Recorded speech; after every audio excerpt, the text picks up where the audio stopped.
Hello, friends. My name is Fariha Haq, and I'm the director of the Washington program for Middlebury College. And I'm so happy that you're all here today to hear our lecture about an end to New START behind Putin's recent arms control gambit with our in-house expert, senior fellow Miles Pomper. You may be wondering why we even have an office in DC, and the reason is because of our wonderful think tank, the James Martin Center for Nonproliferation Studies. It's one of our crown jewels of the university, and for policy reasons, they have had a presence in DC for many years. It is my pleasure to introduce you to the executive director of the Washington office of the James Martin Center for Nonproliferation Studies, also known as CNS for short, Dr. Ian Stewart. And Ian will tell us more about the center, the work, and he'll also introduce our speaker today, Miles Pomper. Thank you, Ian. Well, thank you, Faria, and thank you for doing the slightly harder job of saying the full name of CNS and then also abbreviating it. It always takes me a second to get it out. So it's good to be with you, and I'm glad that Miles will be able to speak to us about this subject. But before I do that, maybe I'll introduce myself and then say a word about CNS in general and also the DC office. So I started with, my name is Ian Stewart, first of all. So I started with CNS in March of 2020. Slightly bad timing to start, I have to say, because, COVID. So we've missed opportunities to do things in person, to do things like alumni events, for example, and kind of engage the broader Middlebury community. So I'm glad that we're doing this. I hope to do more of these types of things, but I mainly want to do more of these types of things in person too, because it would be nice to connect with more people from the Middlebury community. And that's the slightly sad part of the last couple of years that we've lost a lot on that front. Unfortunately, there's other challenging things going on in the world, and that's sort of the context that we're going to come on to talk about too. So Faria started to introduce CNS, which is Middlebury's Research and Education Centre focused on non-proliferation. Non-proliferation is sort of a euphemism for the things that we're going to talk about today: non-proliferation, arms control, nuclear security. Personally, most of my work relates to strategic trade and strategic competition. And that's sort of a way of saying US-China relations. So all of these types of things are topics that CNS focuses on. Now, to introduce CNS a little bit more depth, we have 3 offices, of course, in Monterey, California, which is our largest office, and that's where we offer graduate level student education programs, as well as research and so on, of course, too. Also, we have an office in Vienna, the Vienna Center for Disarmament and Non-Proliferation. The Vienna office focuses largely on engaging the international community in Vienna. And Vienna is actually a very important place for these topics, not least because the International Atomic Energy Agency is based there. And the International Atomic Energy Agency you'll have heard about from a lot of the nuclear developments in the Ukraine conflict in the last year, but also just in the last few days in relation to Iran. So we work very closely with the IAEA, very much thanks to our Vienna office. And also we have our office in Washington, DC, as Faria mentioned. And if I was to summarize the DC office of CNS, I'd say that largely our goal is to work with, to train and to inform governments on policy relevant matters related to non-proliferation around the world. So I said just before the start of this that I'm going to be traveling to Japan, Malaysia and Taiwan in the next 3 weeks to talk about export control matters. And if you're following any of the news about US-China relations, you'll have seen that export control matters, including in relation to the 3 countries that I just mentioned, are sort of front and center of the international agenda with regards to China in particular. So that's a big focus of ours. But this last year, CNS has been focused on a slightly more difficult issue too, which relates to the conflict in Ukraine. And I'm going to post a link in the chat where you can see the work of CNS colleagues related to the conflict in Ukraine from a nuclear perspective, but also a broader international security perspective. There's a lot there, and the conflict in Ukraine is about more than just nuclear matters, but nuclear matters are very much front and center of that conflict, unfortunately. And in fact, that's a good segue to introduce Miles, because, and without stealing his thunder, he's going to talk to us about one of the nuclear issues that comes out of that conflict. And during the discussion, we can also broaden the aperture, because there are other nuclear aspects to this conflict, unfortunately, that you might also want to discuss, have questions about, and so on. So Miles, and now let's turn to introduce Miles Pomper. He's a senior fellow with CNS and has been with CNS since 2009 in our Washington, D.C. office.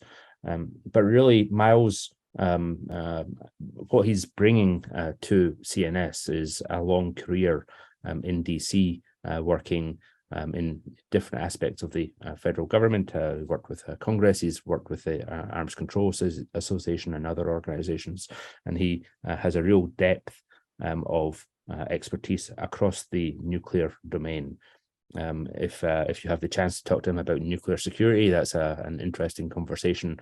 If you have a chance to talk to him about nuclear trade and exports, that's an interesting conversation. But tonight he's going to focus on arms control issues.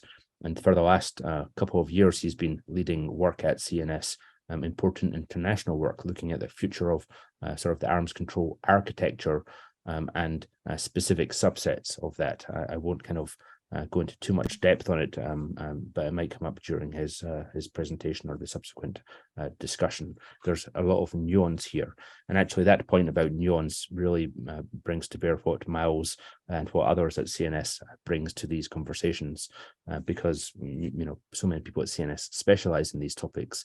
We're working to inform policy and the community in a very granular way. So with that, Miles, I would like to turn the floor over to you, and I look forward to your remarks.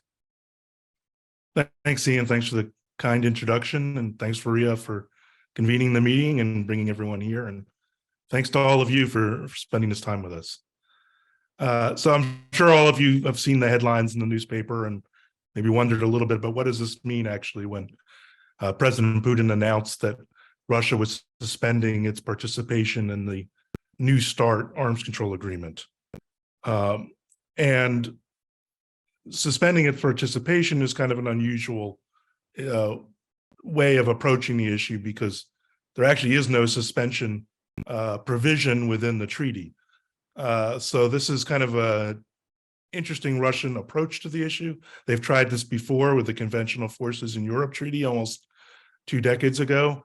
In practice, what it means for the time being is that Russia is not going to allow on-site inspections on its territory, which is a crucial part of the treaty, or notifications or declarations, which are information that the US and Russia have been providing each other for years.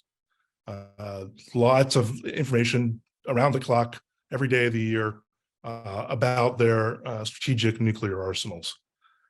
So the main effect is on the information sharing on what we know about the Russian arsenal. And so far, the Russians say that they will stick to the treaty's limits. That is the limits on the number of deployed nuclear warheads. And that's good. That's very important that they stick to those limits. But I'll get into more detail about what New START is, why this announcement matters, what's behind the Russian decision, and then talk a little bit about what the U.S. Can try to do about it. What U.S. policies are possible in the situation. So first of all, for those of you who don't spend your days like Ian and I in these matters, what is New START? Well, New START stands for the New Strategic Arms Reduction Treaty. The old Strategic Arms Reduction Treaty, if some of you may recall, was concluded just at the end of the Cold War. And that ran out in the 2008. And so a new treaty had to be negotiated between the United States and Russia.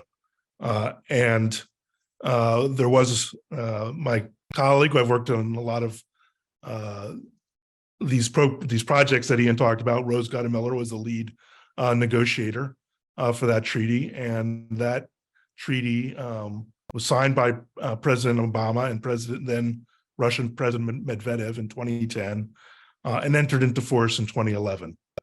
It originally ran for 10 years, so it expired just as the Biden administration was coming into office, and President Biden and President Putin at that point agreed to a 5-year extension, which is permitted under the treaty's conditions, one extension of 5 years. So that the treaty now is slated to run until February of 2026, if President Putin hadn't engineered the suspension.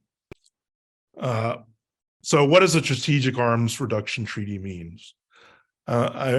These terms get tossed around a lot, I know, in the media, and I think for people who don't follow this every day, it's probably helpful to clarify what are strategic weapons as opposed to other kinds of nuclear weapons. Strategic weapons are those weapons that you could, either the United States or Russia could launch from their home territory and hit the opponent's territory. So ones that we can launch from the continental United States that could hit Russia and vice versa. And so that encompasses intercontinental ballistic missiles, which I'm sure many of you, ICBMs, many of you are familiar with, submarine launched ballistic missiles, and weapons delivered by what are called heavy strategic bombers. Those are air-launched cruise missiles and gravity bombs.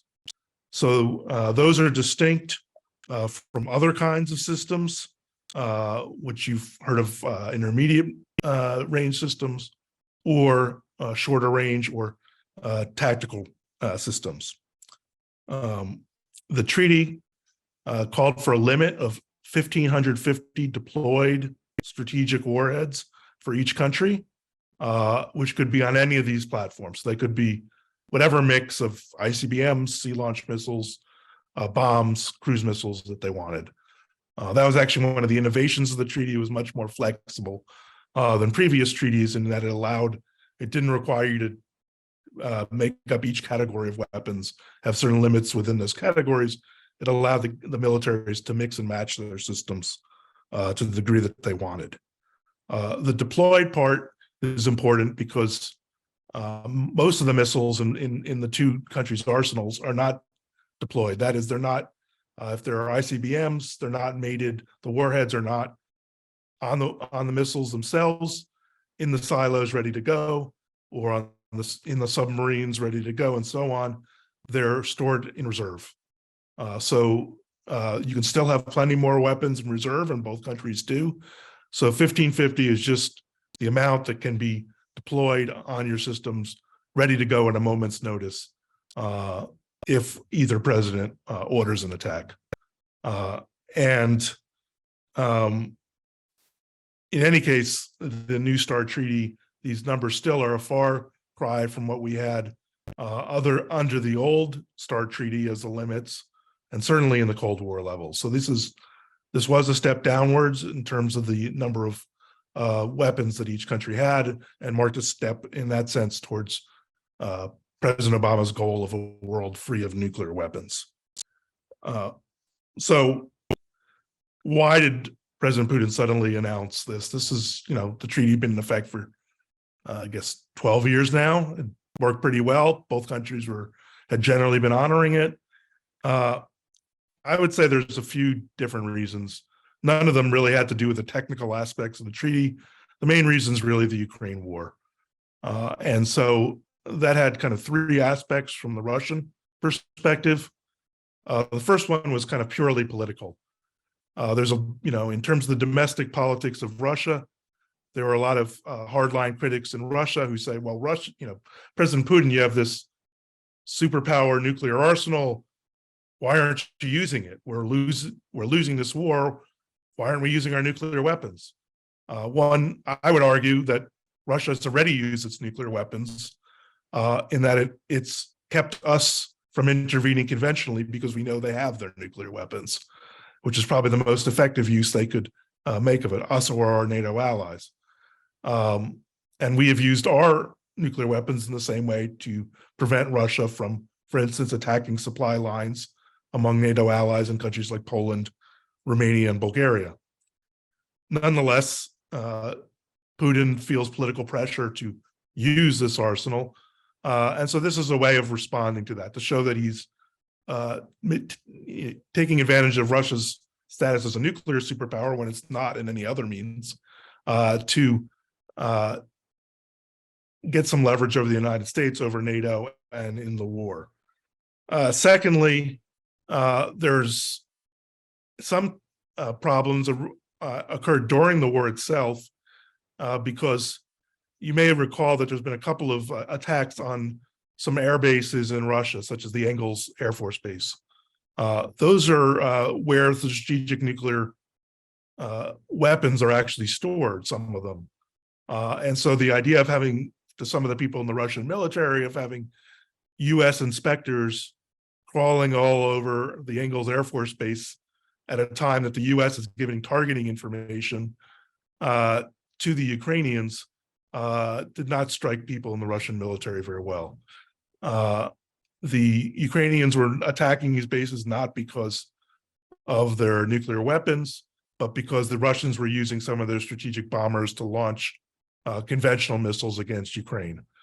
So that's another consideration.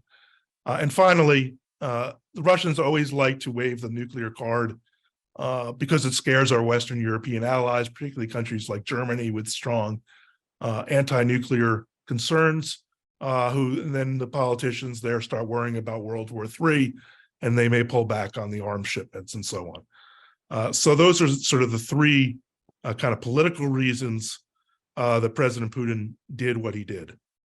So what does that mean in the kind of the short term and going forward?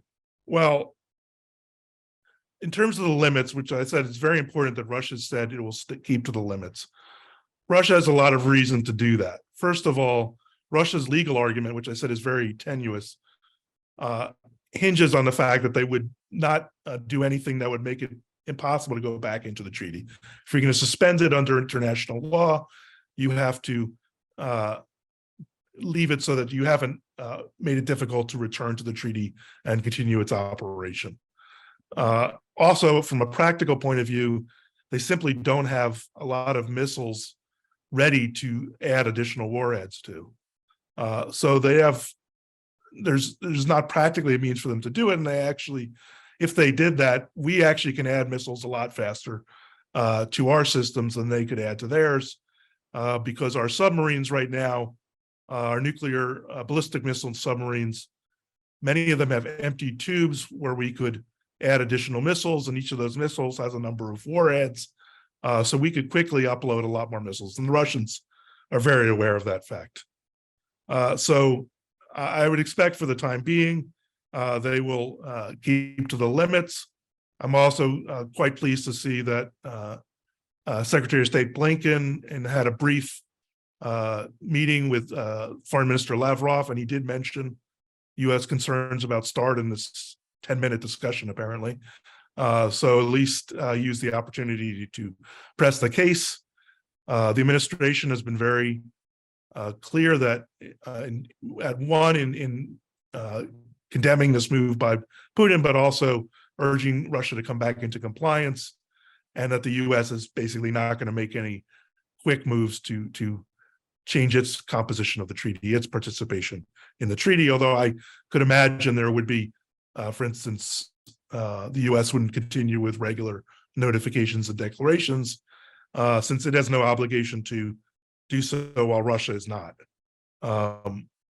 So that's kind of where the situation is in terms of the treaty implementation right now. Now, what does this mean going forward, and what are the kind of problems this creates for the international community beyond the implementation of the treaty itself?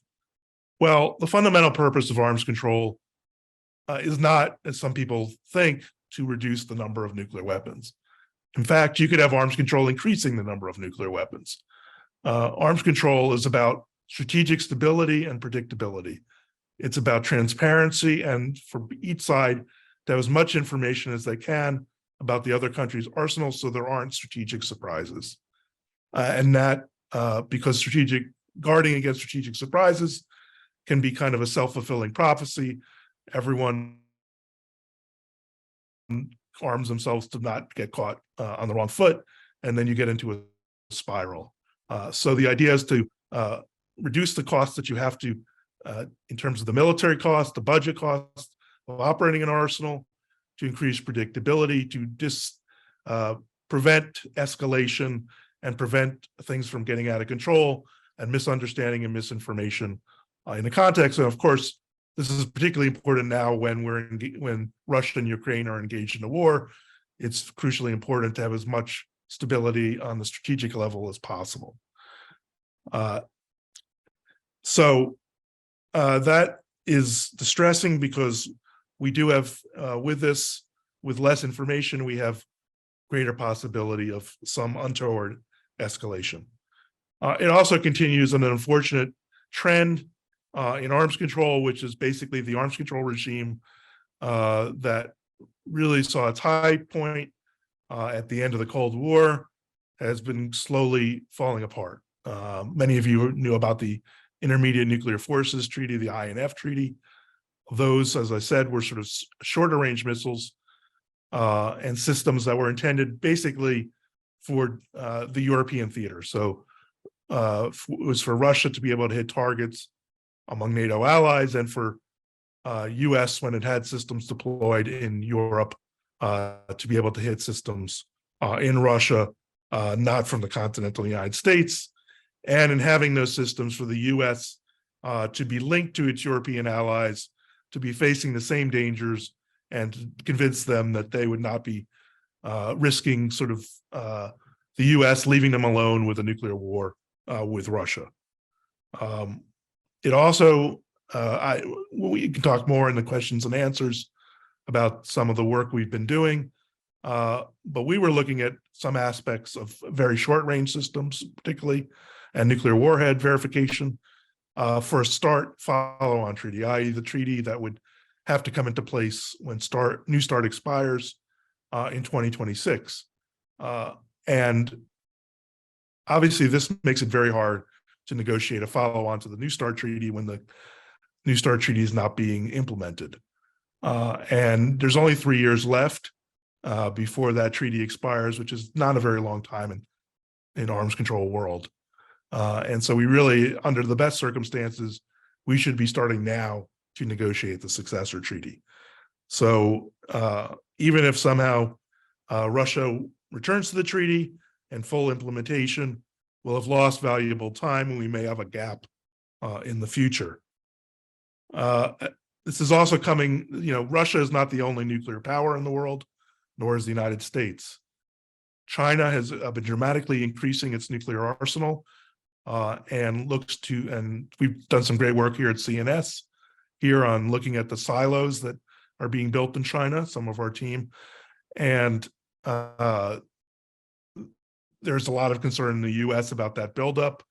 And how do you guard against both that and the Russian arsenal? There's a lot of pressure to increase the size of the US arsenal to compensate for the Chinese buildup. And this is only going to add to that. It adds to the arguments of those people who want to see a larger US arsenal, which will again make it harder both for a follow-on treaty and to implement the treaty if Russia does return. And, this also ends, one of the things that the two countries have been very cognizant of, both going back to the Soviet Union, was that they would wall off these kind of regional or other conflicts from their strategic relationship. That was always considered sacrosanct. They wouldn't drag it into the political disputes. And this has happened with this treaty. And once you kind of go down that road, it's pretty hard to walk that back. So that's kind of where we are. I think the administration has taken the right steps in terms of immediate steps of trying to get Russia to come back into the treaty. It's already talking to allies and others about putting pressure on the Russians. And third countries, China is particularly important in this regard. But I also think that we need to start contingency planning for if this does become a true Russian withdrawal from the treaty. What are we going to do about it? And what does that mean in terms of our arsenal and our risk reduction arms control efforts? So with that, I'm happy to turn it over to Faria to guide to moderate the questions and answers. Okay, so there's a bunch of questions coming in. The first question is the START treaty exclusive to the US and Russia? What is the incentive to reduce strategic weapons if other nuclear ready nations aren't equivalently participating? So I think you did, in a way, touch upon this with China. Yes, it is only the US and Russia. There was an attempt under the Trump administration to try to find some way to get, US and Russia, for China to be included in the talks and try to kind of shame the Chinese. Chinese basically have no interest in joining arms control talks at this time, which in some ways is not a surprise. Arms control only really happened in the US-Soviet strategic relationship once the Soviets achieved parity of sorts of the US. China right now is not anywhere near the same level of an arsenal as the United States and Russia. And so it doesn't want to see a cap on its systems because it feels that it would be at a disadvantage. The other arsenals besides China are France, the UK, India, and Pakistan, and then Israel, North Korea, all of which are much smaller. You're talking about a couple of hundred weapons total, as opposed to several thousand in the U.S. and Russian arsenal, including the deployed systems of 1550 on the strategic level. And another Middlebury alum had a similar question, so I'm just going to tack it on. What is the possibility of us having a Chinese version of the Cuban Missile Crisis that would force China to join NST? Well, I mean, the obvious, there's a lot of concern about what could happen over Taiwan. And I guess that could force China to, I don't want to see that happen just as a means of getting China to do arms control, because there's also the possibility that we could run that scenario again or something like the Cuban Missile Crisis, and it won't come out the same way. We got very lucky in the Cuban Missile Crisis, and we may not get so lucky again. Right. William Wheeler has this question. How, if at all, did the U.S. withdrawal from the ABM treaty under Bush and the INF treaty under Trump affect Russia's change of direction on the START treaty today? That's a good question. Well, the ABM treaty, I mean, I guess a couple of us. One, it showed countries could withdraw from these treaties, and it left open that option. I would note that the Russians had, already before that had been on some of the conventional forces treaties, they'd shown signs of withdrawal. So this is not the first step. But the Russians continue to link, when they do have arms control talks, they continue to try to link the missile defense issue, the ABM issue, to strategic arms. At some level, it's not really that credible because the ABM systems are not capable of dealing with the Russian systems. They're just not that large. And the Russians are much more technically sophisticated. The INF treaty, well, the Russians wanted out of the INF treaty. We wanted out of the INF treaty, and we both got out of the INF treaty. So I'm not sure whose precedent that is. And the Russians were the ones violating it. But the US was happy to pocket their violation because it freed the United States to deploy intermediate range conventional systems in Asia, which it still wants to do. Okay. And if some of the alums don't feel like chatting in the chat box, but they want to speak, you can. And so I have this alum, John Cuneo. I'm going to allow him to talk, and he has his hand up, so I'm going to see if he can answer your question. Where is he? Oh, just disappeared all of a sudden. Sorry. I don't know if he just put his hand down or it just disappeared. I'm so sorry. Okay. Okay, well, I have a question for you. Can you talk about your work right now Sure. with Rose Gottmuller as well? I believe it's on US-Russia relations right now. Right. Well, we've been doing work for the last couple of years. One of the, as I think I mentioned, there's strategic systems, there's intermediate range systems. Both of those were covered by treaties. Shorter range systems, those less than 500 kilometers, the missiles and so on, in terms of their range, have never been covered by any treaty. Nuclear warheads themselves have never been covered by treaty. It's always been on the delivery systems. That is the missiles, and the warheads, and the missiles and the bombers and the bombs, because the warheads have been what's called attributed. They've been assumed to be attached to those systems. But treaties have generally been verified by what's called national technical means, generally satellites. You can't really see the warheads from space. You can see a missile. And so, and warheads have all sorts of security and safety reasons. But if you wanted to get into the shorter range systems, you need to actually verify the warheads, because they're moved around a lot and put on different kinds of delivery systems. Different planes and others move very quickly and are not mated to the systems.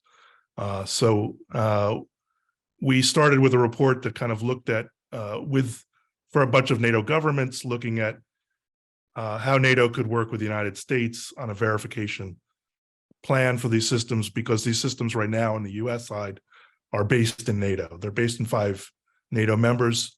And so those countries would have to give permission for inspections and so on. And then we've kind of continued that work, both in terms of looking at some of the technical aspects of verification.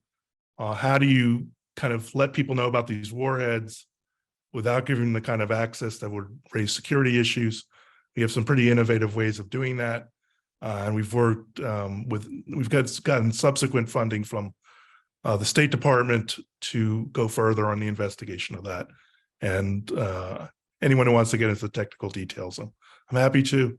And we're also doing a lot of education of people, because especially in Europe, after the end of the Cold War, you first had a lot of new members on the eastern half of the alliance who never participated in arms control, because Russia, the Soviet Union, controlled all the negotiations themselves and never let the Warsaw Pact members even participate in negotiations.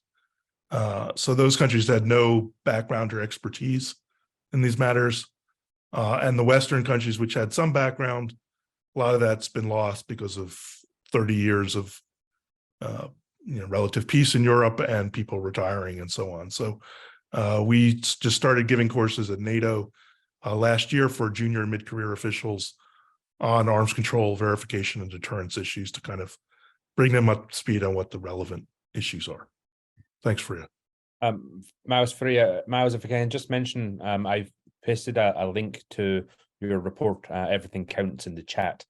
So if anyone's interested in reading more, please refer to the chat. We have a lot of questions rolling in. So Anne-Marie asks, are there any confidence and transparency building measures that would convince Russia to re-engage implementing New START? Good question. I guess you usually use confidence building measures when you don't have a treaty. We have a treaty. So, I mean, other than the usual diplomacy, I would call them, this is sort of a diplomatic outreach, but I don't think this is kind of the decision of one man. I mean, this is President Putin's decision. It's the foreign ministry didn't want this. The foreign ministry, I mean, there'd been some hold off on consultative meetings and inspections, and the foreign ministry was trying to find a way to kind of work things out. I think there's a lot of pressure from the military, as I said, because of what happened at the strategic bases. And I think it's probably gonna be a matter of time. I think you're gonna have to maybe in the fall, or, sort of give it a few months. And of course, how the war develops will affect things. But I don't see this being probably walked back immediately. The main thing I think for now is to try to keep the limits in place. And if the Russians budge from that, to really come down hard. Speaking of limits, Marcos Baca question is there room to potentially use Putin and Xi's friendship without limits to have China pressure Russia into compliance with NST or future treaties by signaling with no treaty in place after 2026, the US is free to expand our arsenal at will?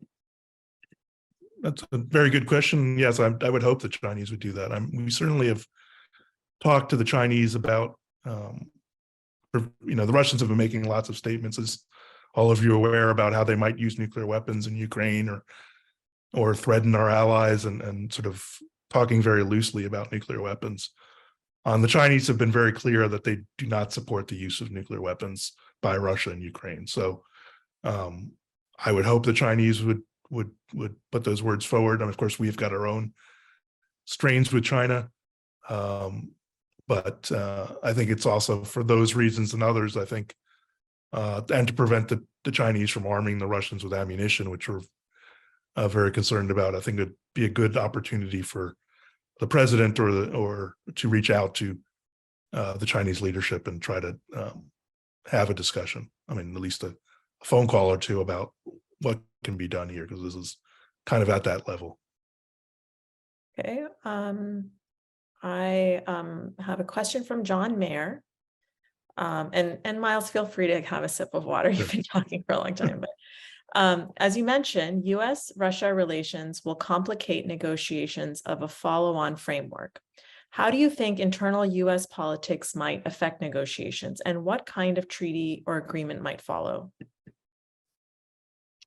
Good question. Well, I think frankly, that's part of the danger of this announcement by Putin, was it gives an opening to people who are generally opposed to arms control, and particularly concerned about the China buildup and want to see more nuclear weapons. I mean, there's a fairly strong group, both among Republicans on Capitol Hill, who want to do that. I also know that there's a couple of high-level commissions that have been meeting, which include both Democrats and Republicans, and the Republicans have generally been favoring higher levels of weapon systems, that we have to match both countries in terms of our arsenal. And where does that end? I'm not sure. It's very hard when you get in a trilateral relationship. So we've got our doomsday question from Benjamin Patch. We know what we know, and we think we know what we don't know. What don't we know? We don't know. The strategic treaties obviously has its limitations. So how close are we to nuclear confrontation? Is this worse than the Cuban Missile Crisis? No. I mean, this is right now. I mean, we don't have a head-to-head matchup right now. We have less information than we had before. If things, we're not in a war, we're not in a direct conflict with Russia right now. It just there's more instability, and that raises anxiety. But I don't, Cuban Missile Crisis, we were about to, talking about invading the island, we're quarantining the island, we're sending ships out there. It's not, despite everyone wanting to make that comparison, it's not at the same level. I'd say the rhetoric is much worse than the reality, but the rhetoric is not helpful, and the actions in terms of what President Putin's done is not helpful either. Okay, I have a panelist that actually wants to ask a question live, so let me try this. Mr. Siegfried Hecker, I've allowed you to speak. I've unmuted you, but I'm asking you to unmute. I don't know if you can press unmute, Mr. Hecker.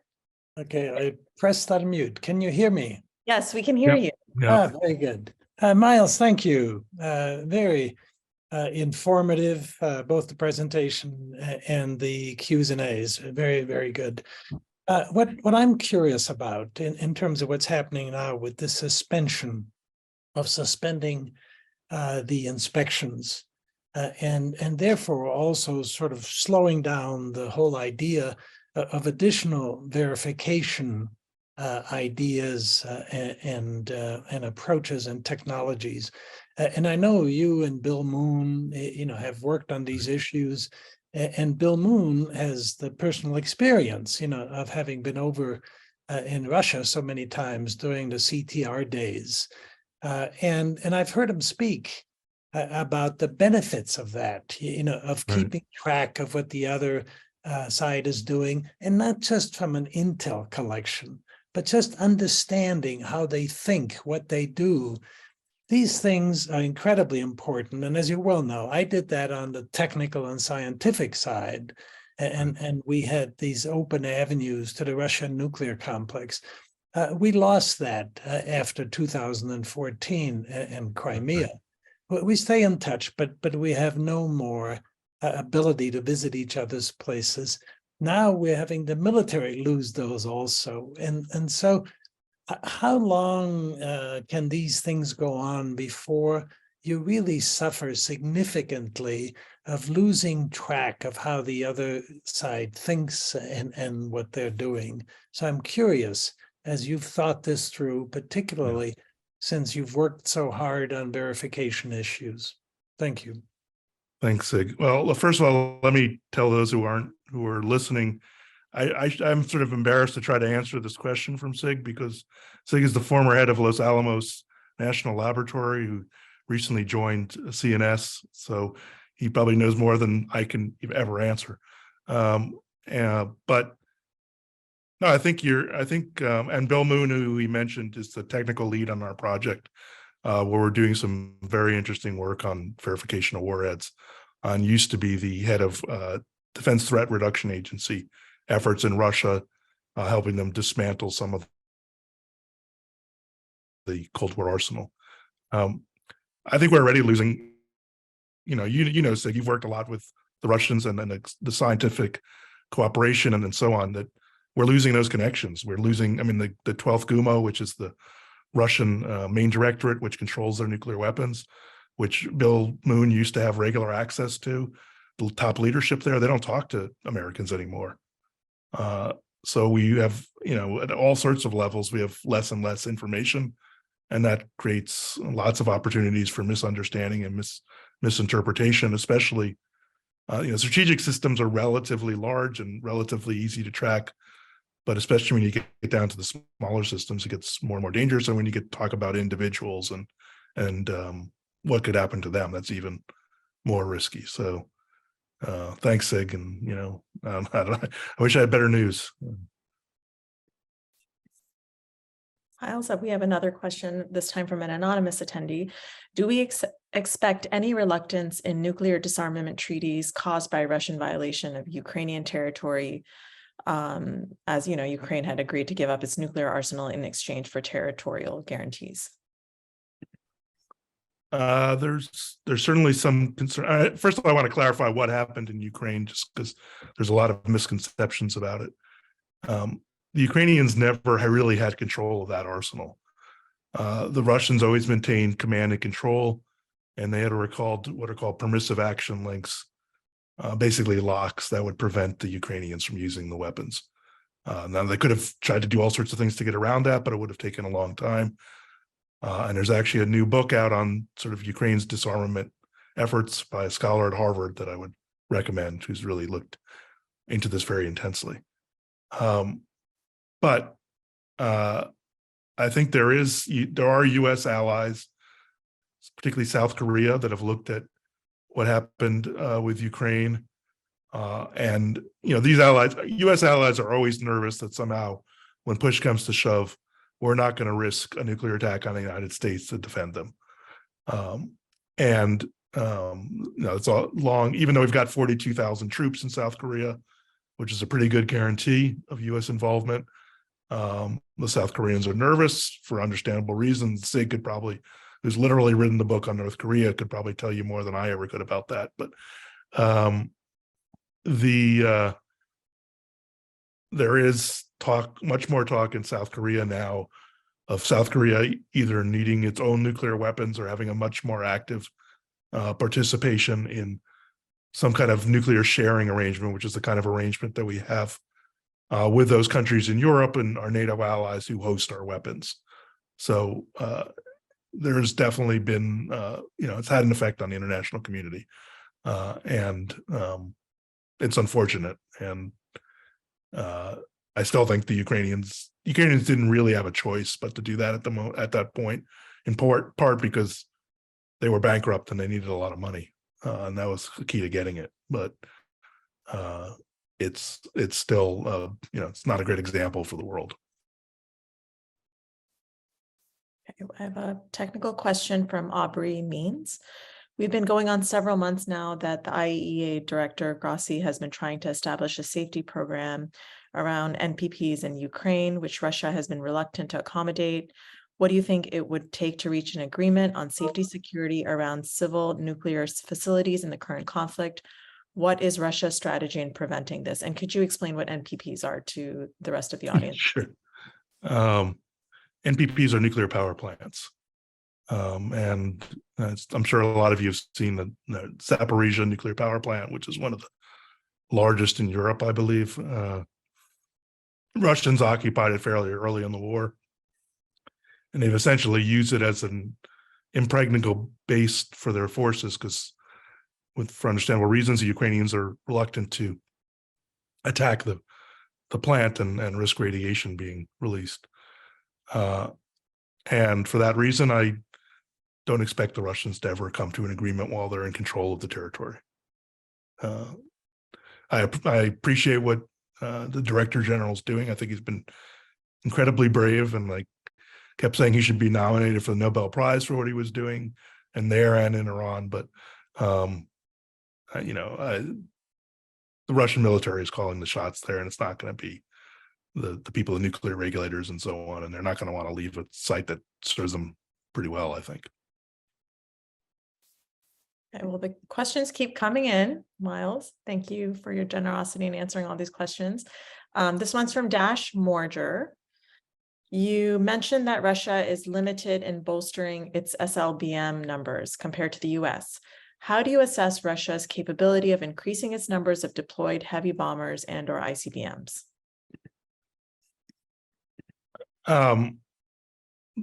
There are some capabilities. The Russian systems are very different from the U.S. in that the U.S. most of our weapons are on submarine launched weapons. Most of the Russian systems are on ICBMs, and the Russians have a long tradition of being able to manufacture lots of missiles. They just don't have that many right now, and they got a war going on, and so their missile factories can only work on so many things at a time, and they don't have a large excess inventory. And so that applies for the planes as well. I don't think it would be in the Russia's interest to be diverting its production, which it needs for the war, and it's already running out of artillery and other machinery that to a strategic weapons, which is probably, let's hope are never used.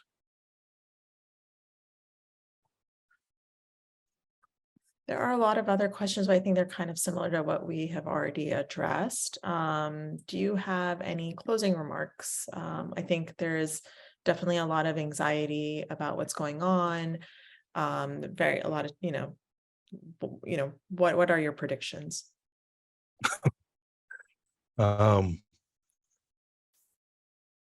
It's such a fluid situation. My prediction is that at some point Russia will come back into compliance with the treaty, barring a regime-ending situation in the war or something like that. That's kind of the big caveats, because how the war ends is going to determine a lot of other things. But I think it's in Russia's interest to be in this treaty. They're constraining us, which is much harder for them to deal with than if they didn't. And as I said, they don't have a lot of options in the other direction. So at some point, the Russians will kind of come to their senses, I think, and get back in the treaty. But what happens before then is another matter. Ian, I know you have a lot to probably say as well, so I wanted to give you that opportunity as well. Thank you, and thanks to Miles for diving into this subject. These conversations are always slightly difficult because there's so many tangential topics that we could also talk about, and it's sort of hard to delineate one from all of these other things. And in the Ukraine context, there's a lot. Miles talked about Zaporizhzhia a bit. In the chat, I also saw there were questions about China and hypersonics. So there's been a lot of interest, media coverage, concern about hypersonics weapons. So there's more there that we could talk about, and really there's a lot, and it's sort of interesting for me and Miles right now that people are interested in these subjects, which is good, but that's not necessarily been the case for the last 10, 20 years. So this is where it's valuable and important to have an organization like CNS, and why I think we bring a lot to Middlebury in focusing on these issues in such depth, with kind of the real depth of experts we have on these topics spread around the world. So I've put into the chat a link to the CNS newsletter. That's one way that you can stay in touch with our work on these subjects. That comes out monthly, and there's also a DC edition to that. But also I'd say social media, Twitter, follow the CNS account, follow Miles, stay in touch and reach out. We want to be part of the Middlebury community. We would like to stay in touch with people who are here. We'd like to meet you in DC, in-person events, and indeed elsewhere in the world. And I've I mentioned my travel plans at the start of this almost incidentally, and a few people have reached out to say it'd be great to see you in X, which is nice. So I'll look forward to that. But mainly I say thank you to you all, and to Miles and to Faria, and especially to Miles for giving us a great presentation, but also discussion on an important topic.